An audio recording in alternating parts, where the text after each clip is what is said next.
RPSC MCQ T20 series का ये हमारा नेक्स्ट लेक्चर है। जी हाँ दोस्तों, इस T20 सीरीज़ में हम जो चीज़ें को डिस्कस कर रहे हैं वो 20 क्वेश्चनों को डिस्कस करते हैं। इसमें ये सबसे महत्वपूर्ण, सबसे इम्पोर्टेंट जो क्वेश्चन होते हैं, जैसे हिस्ट्री है, ज्योग्राफी है, पॉलिटी है, आने वाले समय में हम इकोनॉमी वगैरह है, इन चीज़ों का भी क्वेश्चन को डिस्कस करेंगे।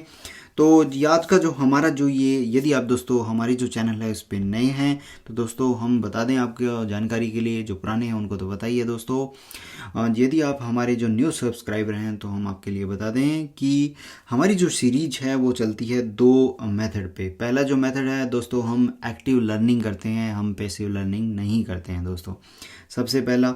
नंबर दो सेकंड है कि ये हमारी जो सीरीज चलती है वो एक टाइम बाउंड अप्रोच के साथ चलती है। 20 मिनट के अंदर आपको 20 क्वेश्चन करने होते हैं, उसके ना कि उससे कम ना उससे ज़्यादा। दोस्तों हम आपको पर्टिकुलर एक टाइम फिक्स रखते हैं, जैसे आपने कोई भी क्वेश्चन को उसको पढ़ लिया, उसके बाद आपको दिए जाते हैं 5 सेकेंड, और 5 सेकेंड में आपको वीडियो को पॉज करना रहता है और आपको ब्रेन स्टॉर्मिंग के द्वारा जो भी आपने गलत या सही जो भी आपने आंसर दिया है आपको सोचना है, उसके बाद ही आपको आंसर देना है। और दोस्तों सबसे महत्वपूर्ण अप्रोच है कि आप अपने पास डायरी रखिए। जो भी डेटा और फिगर्स आपके गलत होते हैं तो उसके बाद आप उनको अपनी डायरी में नोट कीजिए। आने वाले समय में अपने भी जो डाटा है आपका एक डायरी का अच्छा कलेक्शन हो जाएगा, उसको बार बार रिवाइज करते रहिए। चलिए दोस्तों, ये हमारा जो पहला क्वेश्चन है इसकी ओर बढ़ते हैं कि बूंदी की फूल सागर झील का निर्माण किसने करवाया था। ऑप्शन ए रानी फूल कुंवर ने, रानी नयन लता ने, रानी नातावन ने, रानी फूल लता ने। जी हाँ दोस्तों, इसके बारे में सोचिए, अपना आंसर दीजिए। आपको भी मिलते हैं 5 सेकेंड, वीडियो को पॉज करना, उसके बाद आपको आंसर देना है। चलिए दोस्तों, इसका जो आंसर होगा वो होगा Rani Phool Lata is the correct answer. Bundi की जो फूल सागर झील है इसका निर्माण रानी फूल लता ने करवाया था। चलिए दोस्तों, नेक्स्ट जो हमारा जो क्वेश्चन है वो है, हम आगे बढ़ते हैं। नेक्स्ट जो हमारा जो क्वेश्चन दिया गया है वो है सेकंड नंबर क्वेश्चन। इसकी ओर चलते हैं कि राज्य में खारे पानी की झीलों की संख्या कितनी है। जी हाँ दोस्तों, ऐसे क्वेश्चन में आप कुछ भी नहीं कर सकते, आपको बस फैक्ट मशीन बनने की ज़रूरत है। यानी कि आपको इस तरह के जो क्वेश्चन है इनमें आपको फैक्ट याद करने ही होंगे। इसकी सबसे इम्पोर्टेंट जो ट्रिक है, आप चीज़ों को ट्रिक बना के सीखिए, एक साथ चीज़ों को कोरिलेट करते रहिए। 5 से क्या याद कर सकते हो, 5 से 50, 5 से कुछ भी याद कर सकते हो, 5 से 95 और 5 से पब्लिक, इस तरह से आप चीज़ों को याद कर सकते हो। खारे पानी की झीलों की संख्या है वो option A 5, option B 9, option C 7, option D 11।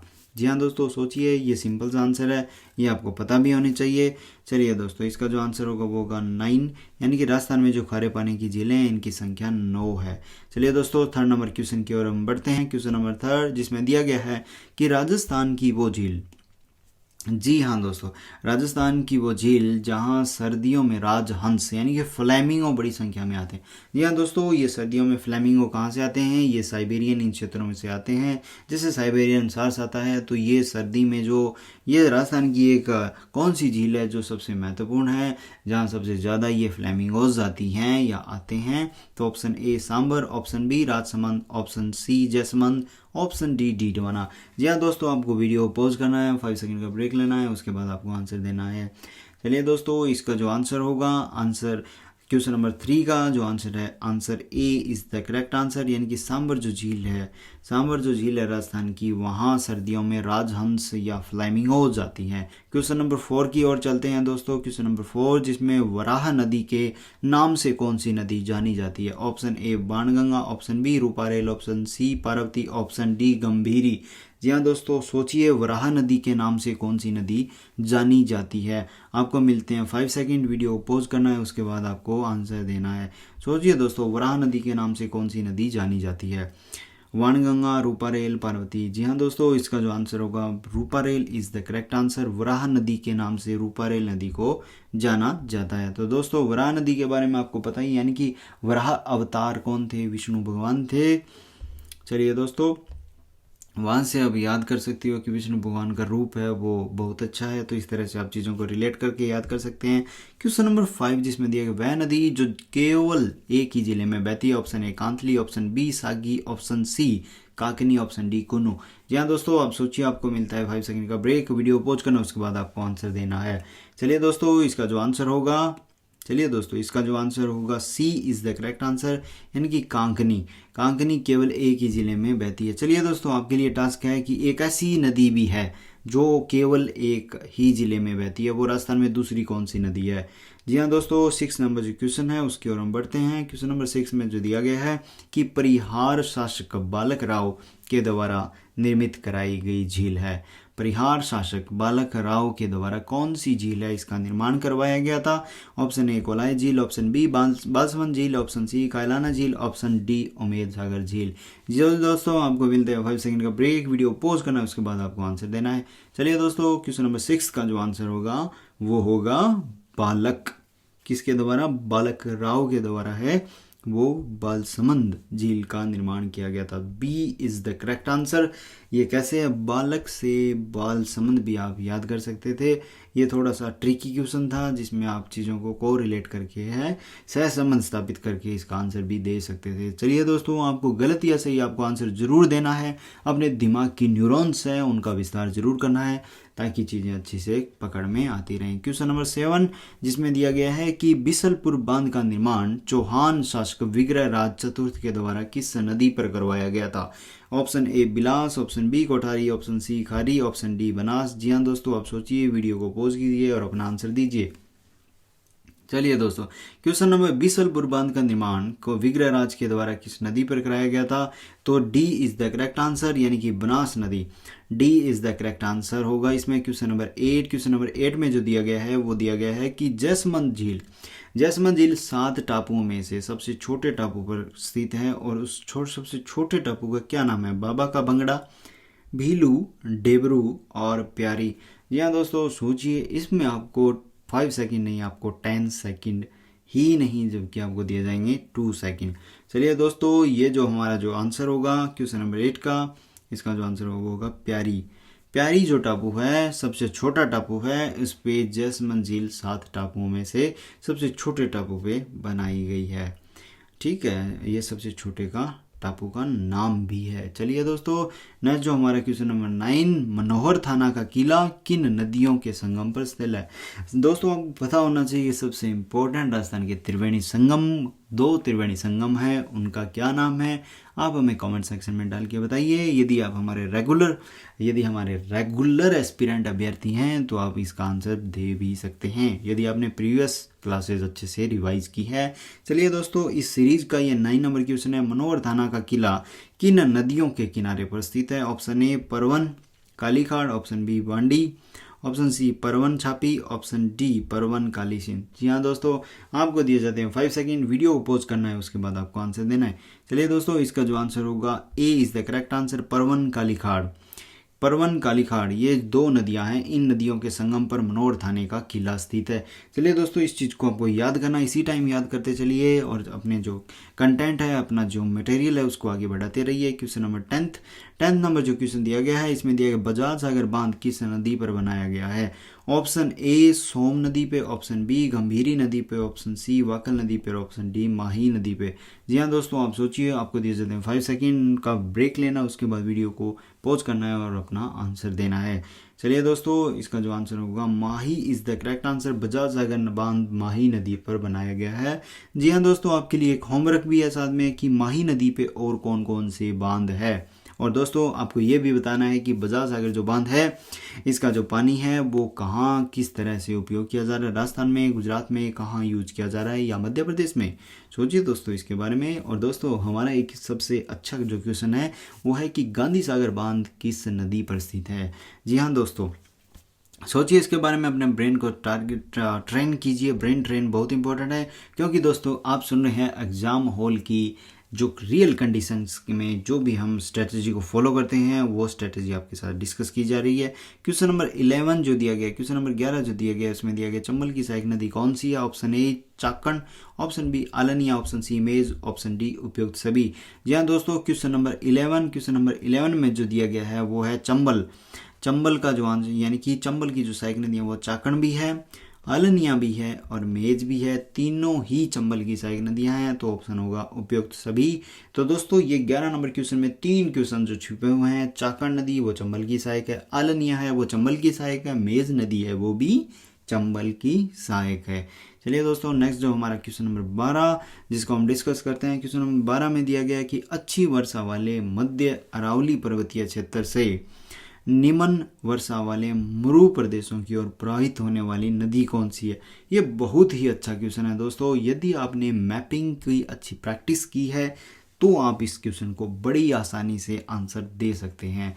चलिए दोस्तों, क्वेश्चन नंबर 12 है, इसका जो आंसर होगा वो होगा लूनी नदी इज द करेक्ट आंसर। दोस्तों बताइए कि सहोदरा नदी इसका करेक्ट आंसर क्यों नहीं है और मासी नदी क्यों नहीं है। चलिए दोस्तों, नेक्स्ट जो, हाँ दोस्तों एक चीज़ और, लूनी नदी पे क्या कोई कौन सा डैम है, कोई ऐसा डैम जो इम्पोर्टेंट हो, आप बताइए, हमारे साथ शेयर कीजिए अपने नॉलेज को।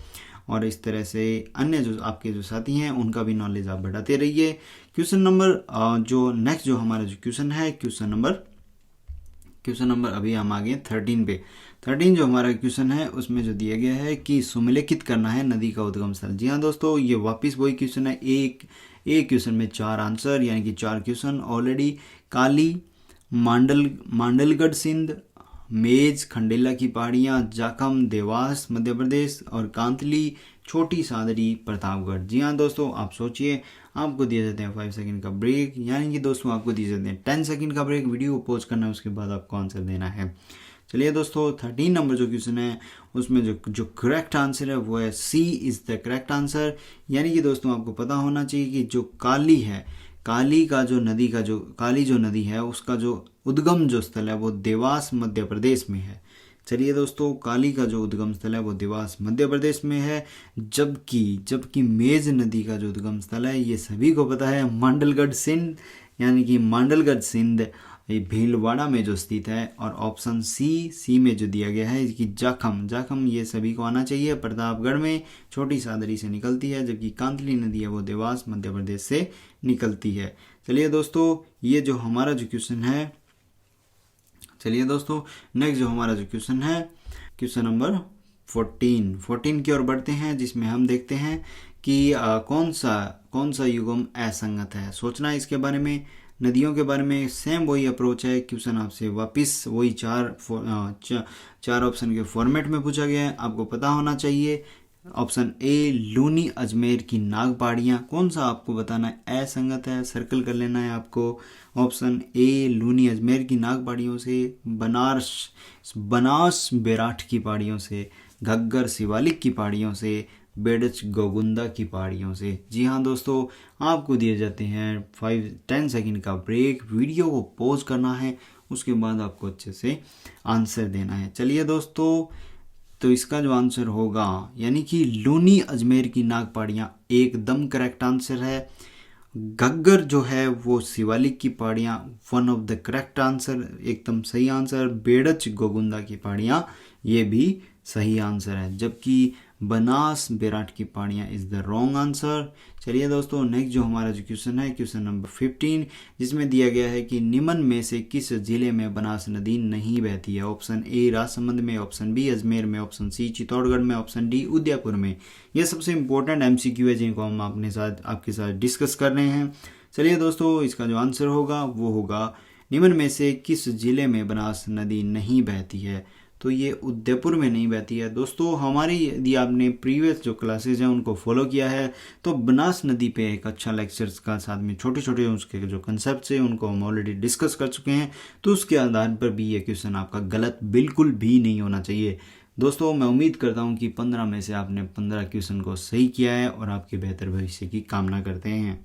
चलिए दोस्तों, क्वेश्चन नंबर 16 जो क्वेश्चन दिया गया है, इसमें दिया गया छापरवाड़ा बांध का संबंध जयपुर से है, तो ताल छापर का संबंध किससे है। तो दोस्तों आप बताइए, ताल छापर का संबंध किससे है। क्वेश्चन नंबर 16 में ताल छापर का संबंध किससे है। ऑप्शन ए सभी बता देंगे यार इसको, तो है ना। Option A Churu, option B Jhunjhunu, option C Tonk, option D Pali. Question number 16, तो जी हाँ दोस्तों, इसका जो आंसर होगा वो होगा Churu is the correct answer. Question number 17 जो दिया गया है, 17 नंबर क्वेश्चन है, उसमें कौन सी नदी अरब सागर में नहीं गिरती है। जी हाँ दोस्तों, आपको क्वेश्चन को अच्छे से पढ़ना है। अरब सागर में कौन सी नहीं गिरती है, वो है सोम, सूखड़ी, साबरमती, खारी। जी हाँ दोस्तों, ABCD यानी कि ये जो कौन सी नदी अरब सागर में नहीं गिरती है। चलिए दोस्तों, इसका जो आंसर होगा वो होगा खारी नदी। खारी नदी कभी अरब सागर में नहीं गिरती है। क्वेश्चन नंबर 18 दोस्तों, 18 की ओर चलते हैं, जिसमें देखते हैं कि राज्य की 12 नदियां हैं कौन सी। बनास, चंबल और चंबल बाणगंगा, चंबल माही, चंबल काली सिंध। जी हाँ दोस्तों, 18 नंबर जो क्वेश्चन है उसमें जो आंसर होगा वो होगा चंबल माही। चंबल जो माही है, चंबल और माही नदी है, वो राज्य की 12 नदियां हैं। क्वेश्चन नंबर 19 जो क्वेश्चन दिया गया है इसमें है कि राज्य का कौन सा युगम असंगत है। तो दोस्तों सेम वही क्वेश्चन है, यानी कि एक क्वेश्चन के अंदर 4 क्वेश्चन है। चलिए दोस्तों, इस तरह से हम डिस्कस कर पा रहे हैं कि हमारा जो है वो 20 क्वेश्चन ही नहीं, मोस्टली जो यदि सोचें फैक्ट के हिसाब से बात करें तो 40 क्वेश्चन तक, 40 फैक्ट तक आपके जो सारी चीज़ें हैं वो याद हो जाती हैं। चलिए दोस्तों, इसका जो आंसर है वो होगा, सोचिए इसके बारे में, चंबल, बनास, गंभीर, कोठारी और मेजा पे बात कीजिए आप। मेजा कहाँ है? मेजा बाजन, कुराल, मांगली, बनास, बेड़च, खारी, मानसी और माही, सोम, जाकम, बनास। जी हाँ दोस्तों, कौन सी नदियाँ मेजर जो मुख्य बड़ी नदी है उसकी सहायक नदी है? चंबल की सहायक नदियाँ क्या ये हैं? मेजा की सहायक नदियाँ क्या ये हैं? बनास की सहायक नदियाँ बेड़च, खाड़ी, मासी है क्या? माही की जो सहायक नदियाँ सोम, जाखम, बनास, क्या ये माही की सहायक नदियां हैं? चलिए दोस्तों, बनास क्या माही की सहायक नदियां हो सकती है? सोचिए दोस्तों इसके बारे में, क्या ये हो सकती है, क्या इसको रख सकते हैं? चलिए दोस्तों, असंगत के बारे में पूछा गया है। क्वेश्चन नंबर 19 का जो आंसर होगा, यानी कि आपके लिए ये क्वेश्चन है दोस्तों, रिजर्व कर देते हैं हम। जी हाँ दोस्तों, आपको सोचना है अच्छे से घर पे बैठ के कि इनमें से कौन सा क्वेश्चन क्या है सही। दोस्तों, आप अपनी जिज्ञासा है उसको, आप फैक्ट के पीछे मत भागिए। आपके पास जो भी कंटेंट हो उसको अच्छी तरह से आप रिवाइज करते रहिए, छोटा रखिए कंटेंट और बार बार रिवीजन करते रहिए माय डियर फ्रेंड्स। कंटेंट के पीछे आप भागना बंद कीजिए, जो भी चीज़ें हैं उनको अच्छी तरह कंसेप्चुलाइज करके याद कीजिए। छोटी छोटी ट्रिक्स बना के चीज़ों को आसानी से आप याद भी कर सकते हैं। Question number 20 and this is the last question of our T20 series का, जिसमें पूछा गया कि कौन सी झील खारे पानी की झील है। यदि आपने दोस्तों ये 2020 सीरीज़ के 20 क्वेश्चन को जीत लिया है तो हम आपको फ्री PDF प्रोवाइड कराएंगे। और आपको फ्री PDF कहाँ मिलेगी? ये हमारे चैनल का जो लिंक का डिस्क्रिप्शन लिंक है वहाँ मिलेगा। चलिए दोस्तों, ऑप्शन ए सीली सेठ झील, ऑप्शन बी बालसमंद झील, ऑप्शन सी फलोदी झील, ऑप्शन डी कोलाई झील। जी हाँ दोस्तों, आपको दिए जाते हैं 5 सेकेंड, आप वीडियो को पॉज कीजिए, उसके बाद अपना आंसर पुट कर सकते हैं। चलिए दोस्तों, इसके बारे में सोचिए। जी हाँ दोस्तों, ये जो खारे पानी की झील है वो फलोदी झील है। खारे पानी की झील है, फलोदी झील है। दोस्तों, आपको पता होने चाहिए कि बालसमंद झील का निर्माण किसने करवाया था। ये आप बता सकते हैं, हमें कमेंट सेक्शन में बताइए, क्योंकि ये क्वेश्चन अभी अभी हम T20 सीरीज में डिस्कस कर चुके हैं। दोस्तों, यदि आपको हमारे ये लेक्चर्स आपको अच्छे लग रहे हैं, पसंद आ रहे हैं, तो हमारे जो लेक्चर्स हैं उनको like, share and comment, subscribe करना भी ना भूलिए। दोस्तों, कमेंट तो ज़रूर डालिए यदि आपको ये सीरीज़ अच्छी लग रही है। यदि नहीं लग रही है तो भी आप हमें आप सजेस्ट भी कर सकते हैं, हम जो गलतियां हैं उनको सुधार भी कर सकते हैं। कुछ भी किसी तरह के अपने व्यू जरूर दीजिए, जो हमारे लिए एक प्रोत्साहन ही है हमारे लिए। हम उसमें जो सुधार की हमारे अंदर गुंजाइश होगी, हम इनोवेट करेंगे चीज़ों का, नवाचार से हम पीछे नहीं हटने वाले हैं। आप अपना सहयोग हमारे साथ, अपना हाथ है हमारे साथ बनाए रखिए। तो दोस्तों, आप हमारे चैनल को लाइक, शेयर एंड सब्सक्राइब करना ना भूलें। मिलते हैं दोस्तों नेक्स्ट क्लास में। Bye bye, see you.